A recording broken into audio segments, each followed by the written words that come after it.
Hey guys, welcome to our YouTube channel Competitive Exams. I hope you all are doing well. जितने भी competitive exams हैं, railway group D हो, चाहे SSC हो, चाहे ICAR हो, कोई भी एग्ज़ाम है, डेफिनेटली आपको मेरी इन वीडियोज़ से सारे क्वेश्चंस देखने को मिलेंगे। और आपको इन नोट्स की पीडीएफ चाहिए है तो आप टेलीग्राम चैनल से ले सकते हैं। मैं उसका लिंक डिस्क्रिप्शन बॉक्स में डाल दूँगी। Today's video is going to be about the topic endocrine system. So let's get into the video. Exocrine glands and endocrine glands. Exocrine glands वो ग्लैंड्स होती हैं जिनके पास डक्ट होती है, और एंडोक्राइन ग्लैंड्स वो ग्लैंड होती है जिनके पास कोई डक्ट नहीं होती है। और जो एक्सोक्राइन ग्लैंड है वो एंजाइम्स का सीक्रेशन करती है, एंजाइम को रिलीज़ करती है। और एंडोक्राइन ग्लैंड वो हार्मोन का रिलीज़ करती है, मतलब सीक्रेशन करती है। मैंने क्या बताया, एक्सोक्राइन एंजाइम का सीक्रेशन करती है और जो एंडोक्राइन ग्लैंड्स है वो हार्मोन्स का सीक्रेशन करती है। और जो मिक्स्ड ग्लैंड है वो मिक्स्ड ग्लैंड दोनों का मिक्सचर होता है, एक्सो का भी और एंडो का भी, दोनों का होता है। अब एक्सोक्राइन ग्लैंड के कुछ एग्जांपल्स हैं वो देख लेते हैं। एक्सोक्राइन ग्लैंड जैसे सलाइवरी ग्लैंड है, सलाइवरी ग्लैंड। अब इसमें बोला गया है कि जिसके पास डक्ट है, जिसके पास नस है, जिसके पास ट्यूब्स है, उनके थ्रू ही इनका सिक्रेशन होता है। जैसे सलाइवरी ग्लैंड है, सलाइवरी मतलब लार ग्रंथि, लार ग्रंथि से हमारी लार ही निकलती है। लार अगर वहाँ पे ब्लड कांटेक्ट होता तो हमारा साथ में लार के साथ ब्लड निकल के आता, लेकिन ऐसा नहीं है। ब्लड की जगह वहाँ पे क्या आ रहा है, लार आ रहा है ना, तो लार आ रहा है तो वहाँ पे डक्ट है, तो उसके लिए अलग से डक्ट निकलती है। ठीक है, जैसे आंसू है, आंसू की जगह से पानी निकलता है ना, वहाँ पे खून तो नहीं निकलता आंखों से, अब वहाँ के लिए क्या है, अलग से डक्ट बनी हुई है। ठीक है, और जिन यहाँ पे ब्लड का कोई कांटेक्ट नहीं होता है, एंडोक्राइन ग्लैंड में ब्लड का कांटेक्ट होता है, क्यों वहाँ पे कोई डक्ट नहीं होती है। ठीक है, अभी एग्जाम्पल देख लेते हैं एक्सोक्राइन ग्लैंड के। सलाइवरी ग्लैंड हो गई, लैक्टोज हो गई, और जो हमारी पसीने वाली ग्रंथि हो गई जिसको हम स्वीटी ग्लैंड बोलते हैं, म्यूकोसा हो गई, लैक्रिमल आंसू वाली ग्लैंड हो गई, किडनी हो गई। एंडोक्राइन ग्लैंड जिसके अंदर कोई ट्यूब कोई डक्ट नहीं होती है और जो सिक्रेशन होता है हार्मोन्स का होता है। इसके एग्जाम्पल्स कौन कौन से हैं, पीयूष ग्रंथि जिसको हम इंग्लिश में क्या बोलते हैं, पिट्यूटरी ग्लैंड बोलते हैं। और एक मिनट, हाँ, थायराइड ग्लैंड जो हमारे गले के अंदर होती है, थाइमस, एड्रिनल ग्लैंड एटसेट्रा, इसको हम हाइपोथैलेमस ग्लैंड, पीनियल ग्लैंड। और फिर मिक्स ग्लैंड के एग्जाम्पल देख लेते हैं, पेनक्रिएटिक, टेस्टिस, ओवेरी। ठीक है, ये हमारे सारे एग्जाम्पल अब याद करना, ये थोड़ा पूछ लेते हैं एग्जाम्स में कि एक्सोक्राइन ग्लैंड के एग्जाम्पल, ये जो सलाइवरी ग्लैंड है वो एक्सोक्राइन ग्लैंड है या फिर एंडोक्राइन ग्लैंड है, ये एग्जाम्पल्स पूछ लेते हैं तो आपको याद करके रखना है। अब हम बात करते हैं जो एंडोक्राइन ग्लैंड्स है, इसके कुछ फंक्शंस होते हैं इनके हार्मोन्स के।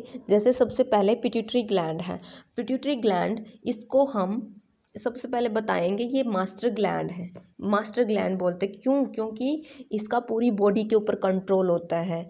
ठीक है, इसका पूरी बॉडी के ऊपर कंट्रोल होता है। इस जितने भी ग्लैंड्स हैं, जितने भी मतलब हाँ, हमारे शरीर में जितने भी ग्लैंड्स हैं उनके ऊपर इनका कंट्रोल होता है। सिर्फ एक पैराथायराइड ग्लैंड को छोड़ के उसके ऊपर कोई इसका कंट्रोल नहीं होता है।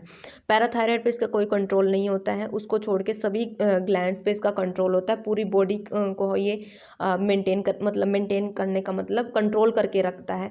और इसकी जो लोकेशन होती है वो ब्रेन के बेस के ऊपर होती है। कहाँ पे होती है, बिल्कुल जो हमारा फोरहेड होता है ना, उसकी जो स्फेनॉइड बोन होती है उसके पास होती है, जिसको हम सेलाटोनिका बोलते हैं। और इसका जो वेट होता है वो 0.6 ग्राम होता है। मैंने इसको नीचे डिफाइन किया हुआ, ये रहा।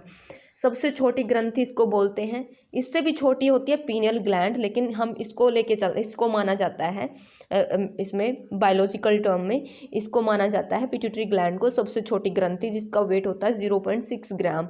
और ये बॉडी को कंट्रोल करता है, ये मैंने आपको बता ही दिया है। पैराथायरॉयड को ये पैराथायरॉयड ग्लैंड है जो, उसको ये कंट्रोल नहीं करता है। अब पूछोगे पैराथायरॉयड इस पिट्यूटरी ग्लैंड को कौन मतलब कंट्रोल करता है। पिट्यूटरी ग्लैंड को हाइपोथैलेमस जो ग्लैंड होती है, हाइपोथैलेमस ग्लैंड पिट्यूटरी ग्लैंड को कंट्रोल करके रखती है। और अब बोलोगे कि भी हाइपोथैलेमस को कौन कंट्रोल करके रखता है?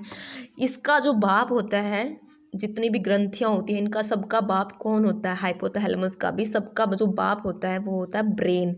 ये इसको कंट्रोल करके रखता है। इसके कुछ हार्मोन्स हैं इनके, जैसे कि TSH हार्मोन्स है। TSH हार्मोन हो गया, जैसे इसको बोलेंगे TSH को बोलेंगे थायराइड स्टिमुलेटिंग हार्मोन। ये जो हार्मोन है इसका क्या काम होता है? जो थायरोक्सिन होता है, थायरोक्सिन क्या होता है?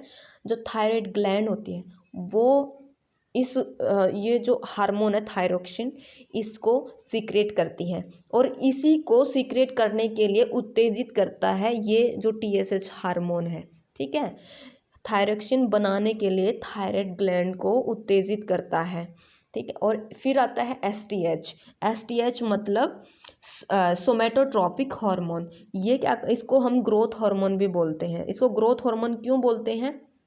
क्योंकि इसका जो कंट्रोल होता है हमारी बॉडी की जो ग्रोथ होती है और हमारी जो बोन्स होती हैं शरीर की, वो सारी की सारी मतलब इन सभी को कंट्रोल कौन करता है? STH। इसलिए इसको ग्रोथ हार्मोन भी बोलते हैं। STH मतलब सोमेटोट्रॉपिक हार्मोन। और अगर इसकी कमी हो जाती है तो मतलब इंसान में बोनापन आ जाता है। इंग्लिश में बोलेंगे बोनापन को ड्वार्फनेस। ठीक है, ड्वार्फिज्म। फिर आता है LTH। ये मिल्क प्रोडक्शन का काम करता है।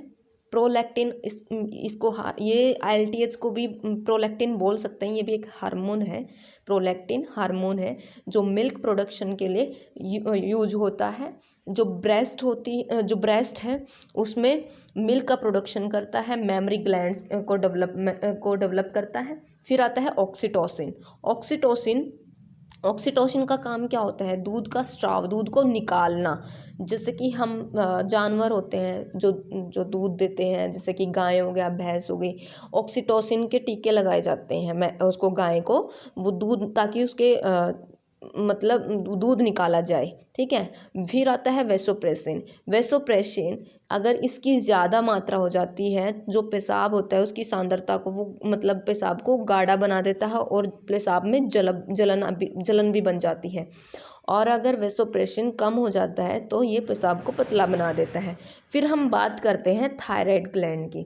अब जो ये थायराइड ग्लैंड है, ये लैरिंग्स मतलब जो हमारे गले में जो वोकल कॉर्ड है जहाँ से हमारी साउंड प्रोड्यूस होती है।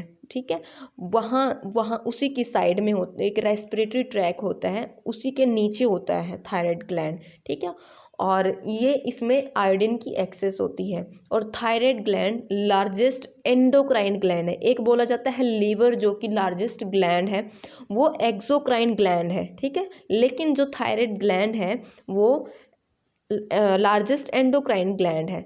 अगर पूछ लिया जाए एग्जाम में लार्जेस्ट एंडोक्राइन ग्लैंड कौन सी है, एंडोक्राइन ग्लैंड पूछे तो थायराइड ग्लैंड को बोलना है। ठीक है, और बीपी को कंट्रोल करता है, मतलब कम करके रखता है। और एक होता है बीपी को ज़्यादा करके रखता है। बीपी को ज़्यादा कौन करता है? बीपी को ज़्यादा बढ़ा के कौन रखता है? अभी एक सेकेंड, अभी बताती हूँ। अभी इसमें मैंने लिखा हुआ है, आगे आएगा तो बताऊँगी। ये बीपी को कम करके रखता है। ठीक है, ये जो थायराइड ग्लैंड है थायरोक्सिन नाम के हार्मोन को सीक्रेट करती है, जो कि बना होता है किस चीज़ का? टायरोसिन का और आयोडीन। टायरोसिन और आयोडीन का बना हुआ होता है। थायरोक्सिन की कमी से मिक्सिडीमा, गॉइटर, क्रेटिनिज्म जैसे रोग हो जाते हैं, जैसे डिजीज़ हो जाती हैं इनकी कमी से। ठीक है, थायरोक्सिन की कमी से कौन से रोग हो जाते हैं? मिक्सिडीमा जैसे कि थुलथुले हो जाते हैं। कुछ लड़कियां होती हैं ना, बहुत ज़्यादा मोटी हो जाती हैं, पेट उनके ऐसे लटक जाते हैं ना उनके। और गॉइटर घेंगा रोग हो जाता है। जैसे पूछते हैं जैसे आयोडीन की कमी से कौन सा रोग होता है, वो घेंगा रोग हो जाता है। ऐसे क्रेटिनिज्म ये बच्चों में देखने को मिलता है। बच्चों में देखने के लिए जो उनकी मेंटल रिटार्डनेस होती है, फिजिकल रिटार्डनेस होती है बच्चों में, वो देखने को मिलती है।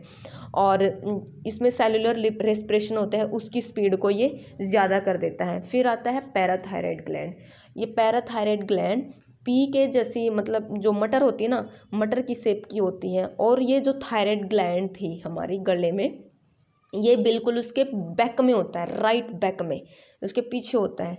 और इसका इसका पिट्यूटरी ग्लैंड पर कोई कंट्रोल नहीं होता है, ठीक है। इसकी तरफ से दो हॉर्मोन्स, पैराथायरॉक्सिन और कैल्सिटोनिन, ये दो हार्मोन्स इससे सिक्रेट किए जाते हैं। जब कैल्शियम की बहुत ज़्यादा कमी हो जाती है, कैल्शियम की कमी बोल लो, कैल्शियम की अगर कमी हो जाती है तब पैराथायराइड हार्मोन सीक्रेट करेगा। और अगर कैल्शियम अगर एक्सेस में है, अगर ज़्यादा ही मात्रा में है, तो कैल्सिटोनिन हार्मोन सीक्रेट करेगा, ठीक है। आपको ये चीज़ याद रखनी है। फिर आता है थाइमस ग्लैंड। थाइमस ग्लैंड ये बिल्कुल चेस्ट में होता है, चेस्ट में, ठीक है। ये प्रोटीन और लिम्फोसाइट से मिलके बना हुआ होता है। और इसका जो लाइफ पीरियड है वो 15 साल तक रहता है। 15 साल के बाद वो ख़त्म हो जाता है, डेड हो जाता है, ना के बराबर हो जाता है, काम नहीं करता है। फिर ये पिंक कलर का होता है, फ्लैटन इन शेप होता है और एंटीबॉडीज़ बनाता है। फिर आता है एड्रिनल ग्लैंड, जिसको हम फाइट, फ्लाइट एंड फ्राइटन, ये हार्मोन बोला जाता है। क्या बोला जाता है? Flight, fight and frighten hormone बोला जाता है। ये करता है बीपी को तेज़। और बीपी को कम कौन करता है? थायराइड ग्लैंड, ठीक है। बीपी को कम कौन करता है? Thyroid gland. और एड्रिनल ग्लैंड बीपी को ज़्यादा करता है। इसको इमरजेंसी हार्मोन भी इमरजेंसी ग्लैंड भी बोलते हैं। इससे हार्मोन निकलते हैं, एड्रिनल हार्मोन निकलता है इससे। और इसके दो पार्ट्स होते हैं, एक कॉर्टेक्स, आउटर कॉर्टेक्स पार्ट होता है, एक इनर मेडुला होता है। आउटर कॉर्टेक्स ये ऐसा पार्ट होता है, ये हमारी लाइफ के लिए सबसे ज़्यादा इसेंशियल होता है। अगर हम इसको अपनी बॉडी से कम्प्लीटली एक्सट्रैक्ट कर देते हैं तो जो ह्यूमन है वो 1 या 2 वीक से ज़्यादा बंदा मतलब जी नहीं सकता है, मर जाएगा बिल्कुल। अच्छा, फिर आता है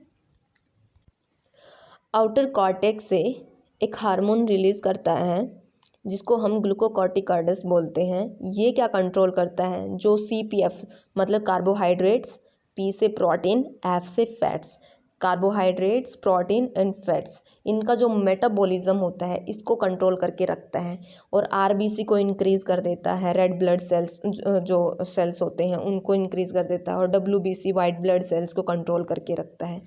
और इनर मेडुला है, वो भी एक हार्मोन रिलीज़ करता है जिसको हम नेफिनेफ्राइन हार्मोन बोलते हैं। इसकी कमी से एडिसन डिजीज़ हो जाती है, कुशिया रोग हो जाता है, कॉन्स रोग हो जाता है।